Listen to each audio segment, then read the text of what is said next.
अब क्या बताते हैं, जब ये प्राणी दरबार में खड़ा होता, धर्मराज के दरबार में, उसमें फिर इसे पूछा जाता है कि तू यहां से एक वायदा करके गया था, प्रतिज्ञा करके गया था कि अब के भक्ति करूंगा, बकवाद नहीं करूं, तूने वो काम किया नहीं जो उद्देश्य लेकर गया था। तो ये जीव क्या कहता है वहां पर, ये न्यू बहाना मिलाता है कि हे भगवान,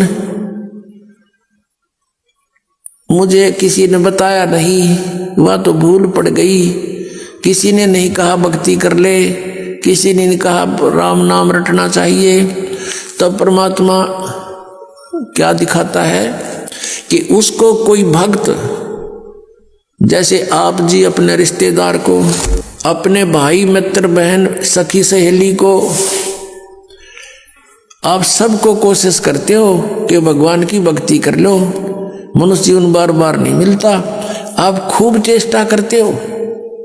और वो क्या करता है, वो क्या कहता है बहन या भाई कि मुझे समय नहीं, अभी समय नहीं, फिर देखेंगे फिर देखेंगे। और पीछे तो औरों के सामने नो कहता है ये तो मेंटल हो लिए, तीसरे दिन बरवाड़ा बैठे रहते हैं, इनका तो नाश होगा। तो वो अपने आप में चतुर्गणे बन रहे हैं तो नहीं सुनते हैं। फिर वो धर्मराज के दरबार में जब खड़े होते हैं तब ये बहाना मिलाते हैं कि जी हमें किसी ने हमारे को बताया नहीं। तो उस समय परमात्मा अपने उलाने में नहीं रहते, वो सबके पास संदेश भिजवाते हैं, चाहे कोई जंगल में रह रहा है किसी ना किसी माध्यम से। तो उस समय परमात्मा क्या करते हैं, वो उसकी वीडियो फिल्म मूवी शुरू कर देते हैं, क्योंकि प्रत्येक प्राणी के अंतःकरण में, कोड वर्डों में पूरे जीवन की घटनाएं अंकित होती रहती हैं। उसको चित्रगुप्त बोलते हैं, चित्रगुप्त यानी साइलेंट फिल्म बनती रहती है गुप्त रूप में। और प्रत्येक प्राणी की है उसके पास असंख्यों जन्मों की अंदर कोड वर्डों में। जैसे आजकल आप देखते हो एक चिप है, छोटी सी चिप होती है, मोबाइल में डालते हैं और उसमें मन 50 घंटों का सत्संग विद्यमान होता है, इतनी को। और ये तो एक मैन मेड और ये गॉड मेड, तो उसने तो पता नहीं क्या बना दे। तो कहने का भाव ये है कि अब परमात्मा के विधान को समझने के लिए हमने इस साइंस ने घनी सुविधा कर दी। अब हम यहां बोल रहे हैं, सुन रहे हैं, कहीं और बीच में वायर भी नहीं, तार नहीं। अब यहां से फैक्स करते हैं, बीच में कुछ भी नहीं है, फैक्स दूसरे के कंप्यूटर में पहुंच जाता है, ईमेल पहुंच जाती है, ये कैसे? तो इसी प्रकार परमात्मा ने पहले ही प्रत्येक प्राणी के साथ ये सिस्टम अंदर ही फिट कर रखा है सबके। और यहां जो भी एक घटना आपकी होती है वो एक परमात्मा के कंप्यूटर में ऊपर वहां जा करके फैक्स रहती है डेली की। तो उस समय ये फिल्म चला देता है, उसका ट्रेलर दिखाता बैकग्राउंड। अब देख ये भक्त आपको क्या कह रहा है और आप क्या कह रहे हो, ये नीचे गर्दन कर लेता है। उस समय इसके पास कोई गुंजाइश नहीं अग्रम अग्रम करने की। फिर ये क्या कहता है, जी गलती बन गई, गलती बन गई, बन गधा, गलती की सजा देता हूं मैं तो। अब फिर क्या रहा उसके पीछे? तो यहां परमात्मा कहते हैं कि आपको समाज से केवल सामाजिक क्रियाओं का ज्ञान ही हो सकता है, और सत्संग में आने से आपको आत्मा और परमात्मा का ज्ञान होगा। जैसे मन नेकी कर ले 2 दिन का मेहमान, मन नेकी कर ले 2 दिन का मेहमान। जोरू लड़का कुटुंब कबीला 2 दिन का तन मन का मेला। जोरू लड़का कुटुंब कबीला 2 दिन का तन मन का मेला। अंत काल उठ चले अकेला ये तज़माया मंडान। मन नेकी कर ले 2 दिन का मेहमान, मन नेकी कर ले 2 दिन का मेहमान। कहाँ से आया कहाँ जावेगा, तन छूटे तब कहाँ समावेगा, कहाँ से आया कहाँ जावेगा। तन छूटे तब कहाँ समावेगा, आखिर तुझको कौन कहेगा। गुरु बिन आत्म ज्ञान, मन नेकी कर ले। 2 दिन का मेहमान, मन नेकी कर ले। 2 दिन का मेहमान।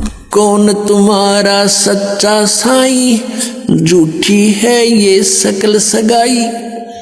अब परमात्मा कहते हैं तू नो पहचान कर ले, तेरा सच्चा मालिक कौन है, सच्चा साई कौन है।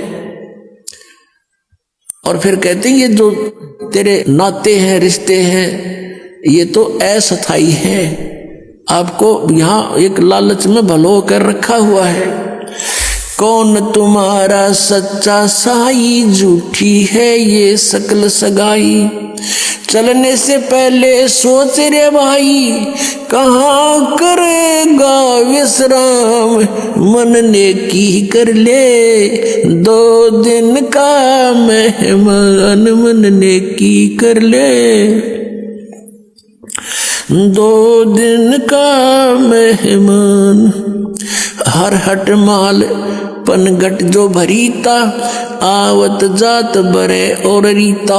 जुगन जुगन तू मरता जीता, करवा ले रे कल्याण। मन नेकी कर ले, 2 दिन का मेहमान। मन नेकी कर ले, 2 दिन का मेहमान।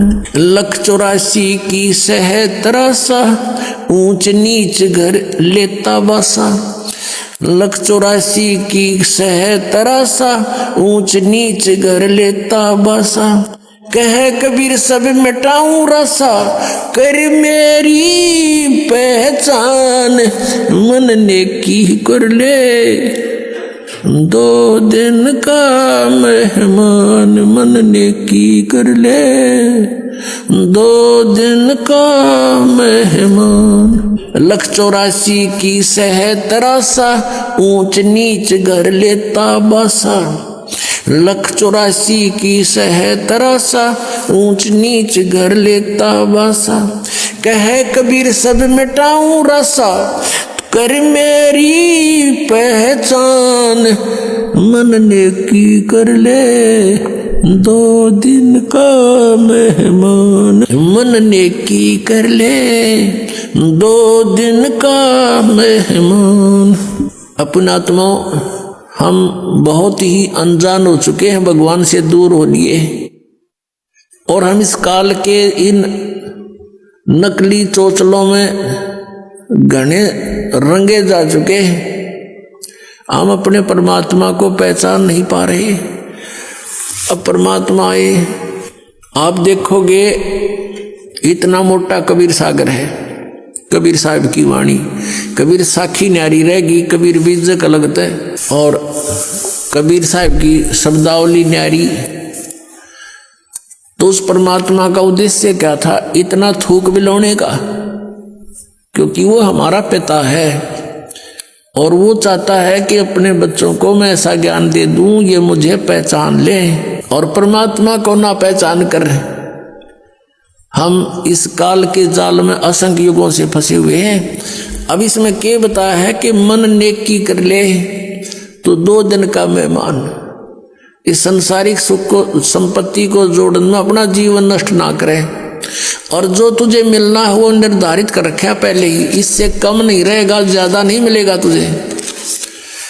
हम भगवान के विधान को भूल के और दुखी हो रहे हैं। हम किसी का कोई मान ले 2 पैसे कमा रहा है तो ईर्ष्या बनती है कि ये क्यों कमा रहा है, फिर होड़ बनती है मैं भी कमाऊं, और आप कमाने लगे उसमें घाटा पड़ गया तो फिर दूसरा तरीका अपना होगा, कोई चोरी ठगी मिलावट का, रिश्वत का, फिर उसका कितना भयंकर दुख उठाएगा। तो कहने का भाव ये है कि इस तरह की जो पीड़ाएं हमें हो रही है बिना ज्ञान के हो रही है। अब भगवान आकर के हमें क्या बताता है कि तेरी पत्नी और पुत्र, जोरू लड़का और ये कुटुंब कबीला, ये 2 दिन का तेरे तन मन का मेला, और अंत समय उठ चले अकेला। ये तज माया मंडान, जो तूने बैंक बैलेंस बना दिए, माया के ढेर लगा रखे हैं, 1 सेकंड में छोड़ कर चला जाएगा। इसने पता नहीं किस पर दुरुपयोग करेंगे तेरे पुत्र, और दंड तने भोगना पड़ेगा जो इसे पाप से पैसा जोड़ा। और फिर क्या बताते हैं, कहाँ से आया कहाँ जावेगा, तन छूटे तब कहाँ समाओगा। अरे हम घर से चलते हैं, जिस दिन किसी कारण से हम दूर देश जाना होता है दूसरे शहर में, तो जाने से पहले रात को रुकने की व्यवस्था कर लेते हैं कि कहाँ पर रुकेंगे। कुछ ना कुछ सोच कर चलते हैं, चाहे ये सोच कर चलें होटल में रहेंगे, या ये सोच कर चलें कि वहाँ धर्मशाला में रहेंगे, या कोई मित्र रिश्तेदार का कोई एड्रेस ले लेते हैं। और संसार छोड़कर चलते हैं हम, कोई एड्रेस लेकर नहीं चलते, ना कोई व्यवस्था पैसे जेब में लेकर चलते कि वहाँ कुछ आगे जरूरत पड़ेगी। तो शरीर छोड़कर जाने के लिए जो करेंसी हमने ले जानी होती है, वो पहले से ही उसके चेंज करानी पड़ती है करेंसी को। अब ये चेंज यहाँ पर वाला आश्रम में होती है और कहीं नहीं हो सकती, क्योंकि उनकी साधनाएं शास्त्र विरुद्ध हैं। और यहाँ पर है, आप धर्म पुण्य करते हो, ये आपकी करेंसी चेंज होगी, ये यहाँ तो आवेगी, और इसका जब यहाँ संसार छोड़कर जाओगे आपको आगे रखी पाओगी आपकी उस बैंक में, भगवान वाले में। तो क्या बताते, कहाँ से आया कहाँ जावेगा, कहाँ से आए थे तुम कोई पता नहीं, और शरीर छोड़कर फिर कहाँ जाएगा पता नहीं। तो ये इसको आत्मज्ञान कहते हैं। और क्या कहते हैं परमात्मा,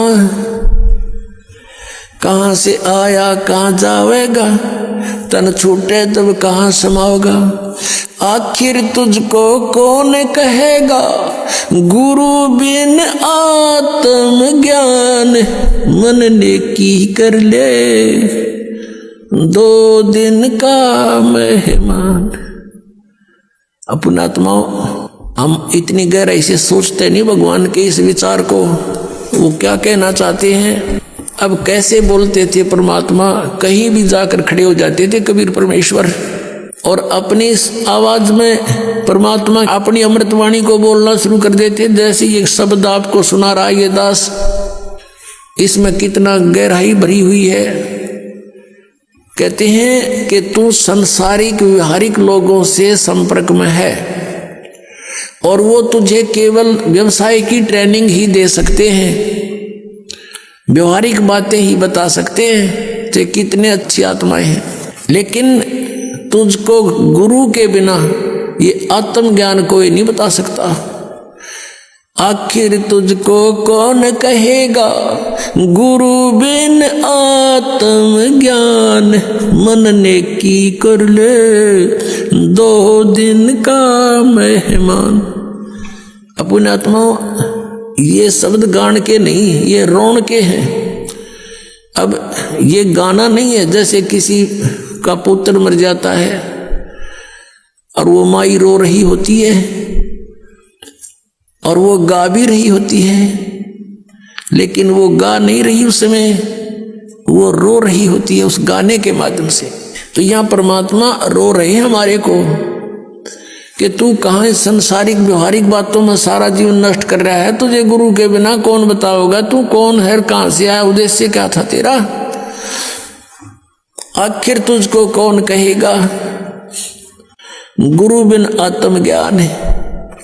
और उसके निकट नहीं जा रहे तुम। आप देखते हो कितने व्यक्ति सत्संग में आते हैं, बाकी सारे अपने पेट के लिए दिन रात बस दौड़ धूप मचा रहे हैं। और ये सौभाग्य आपका कि आप गुरु का ज्ञान सुनने को मिल गया। ये नकली गुरुआं तभी बात ना बनती परमात्मा के सामने। इस काल ने कितनी कठिनाई पैदा करी, झूठे गुरु भेज दिए, नकली ज्ञान बतावें, नकली नाम बतावें, और ये भोली आत्मा उनको परम धनी मान के, पूर्ण गुरु मान करके आंखें बंद करके बैठे श्रद्धालु।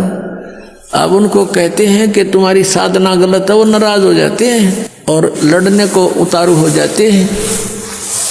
अब भोली आत्मा है, उन्होंने तो उनको पूर्ण संत मान रखा है, उनको क्या कहेगा पता नहीं, तो पुण्यात्माओं, यदि आप किसी मार्ग पर जा रहे हो, आगे से आपको कोई कहता है कि ये मार्ग ठीक नहीं आपका, तो बुद्धिमान व्यक्ति को वहां रुक जाना चाहिए, उसकी बातों पे कुछ जोर देना चाहिए, उसके साथ झगड़ा नहीं करा कि तू झूठ क्यों बोल रहा है, क्यों गलत बता रहा है मेरे मार्ग को। इसमें लड़न की के बात से भाई, अगर आपको कॉन्फिडेंस है कि मैं सही जा रहा हूं तो चला गया, नहीं इसने जैसा कहा उसको आपको बता दिया भी, अगर रास्ता ठीक नहीं तेरा यूं, तो उसके साथ झगड़ा नहीं करना होता। कोई भी ना करता ऐसे, तो बल्कि विचार करता आदमी कि सचमुच इसने क्यों ऐसा कहा, भाई पता तो करे, कारण पूछे, फिर वो कारण बतावे, उससे ना यकीन हो दूसरे से पूछे, तीसरे से पूछे, तो जब फाइनल हो जाए उस मार्ग पर फिर चलना चाहिए।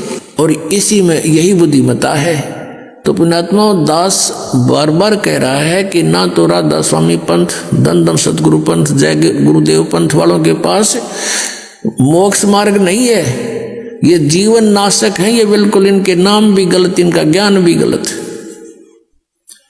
और इनके प्रवर्तक की आपको दिखा दी तो शिवदयाल जी की के दुर्गति हुई कमरा, शिवदयाल जी की मरने के बाद वो भूत बन गया, और वो बलोचिस्तानी सामस्ताना खेमामल जी इंजेक्शन रिएक्शन से मृत्यु होगी। और एक और वे उनके बाबूजी साहब, उसकी हिस्ट्री पढ़ लो तो वो कितने जनती भुगत का मरा। अब क्या बताते हैं परमात्मा, कहते संशय शोक सराय में सूतक दिन राती, और जीवित जग में जूती पड़े फिर जम तोड़े छाती। यहां बिरान मिट्टी हो लेगी संसार में, वो भूत बन के बुक्की में बोला है। और आगे कहते जम तोड़े छाती, यम के दूत बकलता रहे।